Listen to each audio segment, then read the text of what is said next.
పితా పుత్ర పవిత్ర ఆత్మ నామమున ఆమేన్.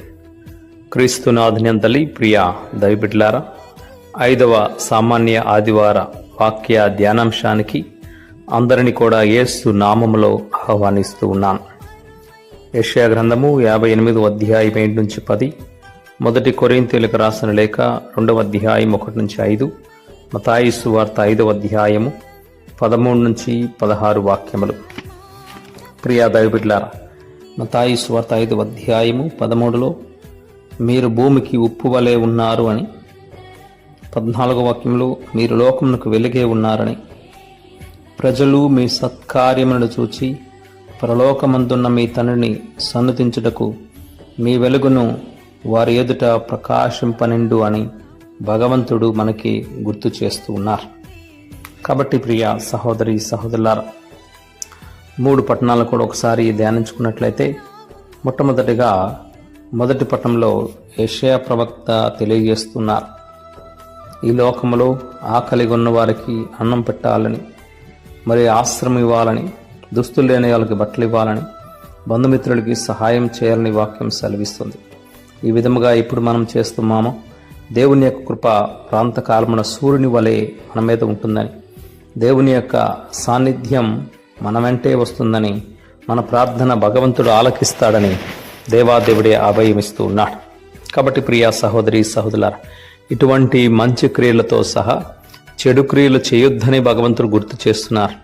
ఎవరిని పీడించకుండా అవమానించకుండా ఉండాలని, మరి ఎల్లప్పుడూ కూడా మనం చేసే మంచి క్రియల ద్వారా అంధకారము చీకటి తొలగించబడి దేవుని యొక్క వెలుగు మన మీద ఉంటుంది అని యెషయా ప్రవక్త ఆనాటి ప్రజలకు చెప్పిన విధముగా ఈనాడు భగవంతుడు సహితము మనకి అభయమిస్తూ ఉన్నాడు. కాబట్టి ప్రియా సహోదరి సహోదరులారా, పునీత పౌలు గారు 2వ పట్టణంలో కూడా మనందరికీ తెలియజేసేది ఏమిటంటే, ఇదిగో తాను చేయబోయే దైవ సందేశ ప్రబోధన అదంతా కూడా దేవుని శక్తి ద్వారా, మానవుని యొక్క వివేకం విజ్ఞానం ద్వారా కాదు అంటున్నారు. మనం చేసే ప్రతి మంచి కార్యం దేవుని యొక్క కృప అనుగ్రహాల ద్వారా మనం చేయగలుగుతామని అతడు మరొకసారి గుర్తు చేస్తూ ఉన్నారు. సువార్త పట్టణంలో భగవంతుడు మనం ఈ లోకంలో ఉప్పుగా వెలుగ్గా ఉండాలి అంటున్నారు.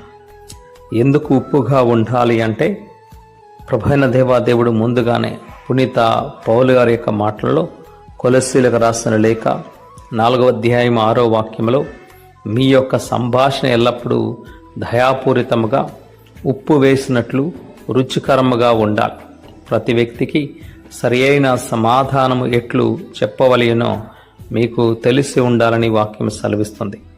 అంటే ఉప్పులో ఉన్న సుగుణాలు ఎన్నో ఉన్నప్పటికీ దానిలో ముఖ్యమైన 3 సుగుణాలను తెలియజేసుకున్నట్లయితే, ఉప్పుకున్న తెలుపు రంగు పరిశుద్ధతకు గుర్తుగా ఉంటుంది. మన అదేవిధముగా పవిత్రులుగా పరిశుద్ధులుగా ఉండాలని గుర్తు చేస్తూ ఉన్నారు. దానికున్న గుణం ఏమిటయ్యా అంటే, త్యాగం చేసి రుచించే గుణం. మన జీవితాలను త్యాగం చేసుకుంటూ ఇతరులలో కూడా మన యొక్క రుచించే గుణాన్ని తెలియజేయాలి. మాటల ద్వారా, క్రియల ద్వారా త్యాగపూరితమైన జీవితం మనకు ఉండాలి. 3వదిగా తన యొక్క ఉపయోగం ఏమిటయ్యా అంటే, నిలిపి ఉంచే గుణం. మన యొక్క జీవితాల ద్వారా ఇతరులు కూడా క్రైస్తవత్వాన్ని, విశ్వాసాన్ని నిలిపే విధముగా ఉపయోగపడాలి.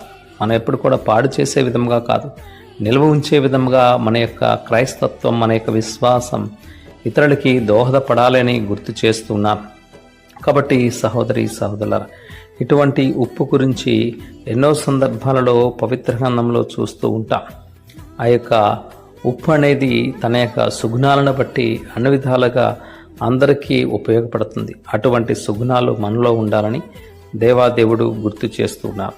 కానీ మార్కు సువార్త 9:50 వాక్యంలో ఉప్పు మంచిదే, తన యొక్క స్వచ్ఛతకు, గుణానికి, త్యాగానికి ఉపయోగించిన గుణే.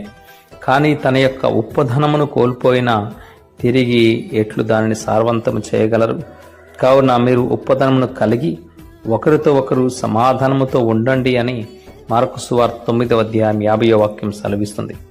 మన యొక్క జీవిత విధానంలో ఇటువంటి సుగుణాలను కలిగి ఉండడానికి భగవంతుని ప్రార్థన చేసుకోవాలి. అదేవిధముగా మనము వెలుగై ఉండాలి అని చెప్పేసి లోకానికి వెలుగు భగవంతుడిని గుర్తు చేస్తూ ఉన్నారు. ఆ యొక్క వాక్యాలను చదువుకున్నట్లయితే యోహాను సువార్తలో 8వ అధ్యాయము 12వ వాక్యంలో లోకానికి వెలుగును నేనే అంటున్నారు క్రీస్తు భగవంతుడు. అటువంటి వెలుగు పాత నిబంధనలో ఆనాడు తన యొక్క ప్రజలకి మార్గాన్ని చూపించడానికి నిర్గమకాండము 13వ అధ్యాయం 22లో పగలు మేఘ స్తంభముగా కానీ రాత్రి అగ్ని స్తంభముగా కానీ ఇశ్రాయేలు ముందు కదిలిపోవటం మానలేదు. అంటే అటువంటి వెలుగుగా భగవంతుడు వారికి ఎల్లప్పుడూ కూడా ముందుండి నడిచారు. అందుకోసమే కీర్తనాకారుడు 27వ కీర్తన 1వ వాక్యములు అంటారు, ప్రభువే నాకు దీపము నాకు రక్షణము, ఇక నేను ఎవరికి భయపడే అవసరం లేదంటున్నా. భగవంతుడు నాకు దీపంగా ఉంటే నేను భయపడే అవసరం అసలు నాకు లేదు అని చెప్పేసి అభయస్తున్నాడు. కాబట్టి ప్రియా సహోదరి సహోదరులారా, అటువంటి వెలుగులో మనం భాగస్థులు కావాలని దేవాదేవుడు తెలియజేస్తూ కీర్తనాకారుడు 119వ కీర్తన 105వ వాక్యంలో నీ వాక్కు నా పాదములకు దీపము నా త్రోవకు వెలుగున్నారు. దేవుని యొక్క వాక్కు ఒక దీపం, అదొక వెలుగు అని చెప్పేసి ఈ కీర్తనాకారుడు చెప్పిన విధముగా మాట ద్వారా ఆది కాండంలో మొట్టమొదటిగా ఆ యొక్క చీకటిని తరిమివేసి భగవంతుడు వెలుగును ప్రాప్తింప చేశాడు అని చెప్పేసి మనం పదే పదే వాక్యాల ద్వారా వింటున్నాం. అటువంటి వెలుగు భగవంతుడై ఉండగా మనం చీకటిలో ఎల్లప్పుడూ కూడా జీవించకుండా వెలుగులో మాత్రమే జీవించాలని దేవాదేవుడు గుర్తు చేస్తున్నాడు. చీకటిలో జీవించేవాళ్ళు సాతాను బిడ్డలు, వెలుగులో జీవించేవాళ్ళు దైవ బిడ్డలు అని దేవాదేవుడు గుర్తు చేస్తున్నారు. ప్రియ సహోదరి సహోదరులారా, అందుకోసమే ఆనాడు దేవాదేవుడు వెలుగ్గా ఆ యొక్క సృష్టిలో తన యొక్క ఉనికిని మన కోసం చూపించి ఉన్నారు. మరి క్రీస్తు భగవంతుడు తన లోకానికి వెలుగా మరణాన్ని మరి మృత్యువును చీకటిని అణచివేసి పునరుత్థానము ద్వారా మన వెలిగించే ఆ యొక్క ఈస్టర్ క్యాండిల్ ద్వారా పాస్కవత్తి ద్వారా వెలుగును ప్రాప్తింపచేశాడు. అటువంటి వెలుగు మనందరి జీవితాలలో ఉండాలని దేవాదేవుని వేడుకునే ఈ యొక్క శుభతరుణంలో ప్రభైన దేవాదేవుడు మనందరికి కూడా ఒక అభయం ఇస్తున్నారు. మనం ఎల్లప్పుడూ కూడా ఉప్పుగా వెలుగుగా ఉండాలి. మన యొక్క జీవిత విధానము ద్వారా మన యొక్క మంచి క్రియల ద్వారా దేవుని యొక్క మహిమను చాటి చెప్పాలని మతాయి సువార్త 5వ అధ్యాయము 16వ వాక్యంలో భగవంతుడు గుర్తు చేస్తున్నారు. ప్రజలు మీ సత్కార్యములను చూచి పరలోకమందున్న తండ్రిని సన్నుతించుటకు మీ వెలుగును వారి ఎదుట ప్రకాశింపనిండు అంటున్నారు. వెలుగుగా ఉండేవాళ్ళు దైవ బిడ్డలు, చీకటిలో ఉండేవాళ్ళు సాతాను బిడ్డలు. మనం ఏ విధంగా ఉండడానికి ప్రయత్నం చేస్తున్నామో హృదయ పరిశీలన చేసుకుందాం. వాక్యానుసారం మనం చేసే ప్రతి మంచి కార్యం దేవుని యొక్క వెలుగును ఇతరులకు చూపిస్తుంది. మనం చేసే పుణ్య కార్యాలు మనకి దేవుని యొక్క సాన్నిధ్యాన్ని ఇవ్వగలుగుతుంది.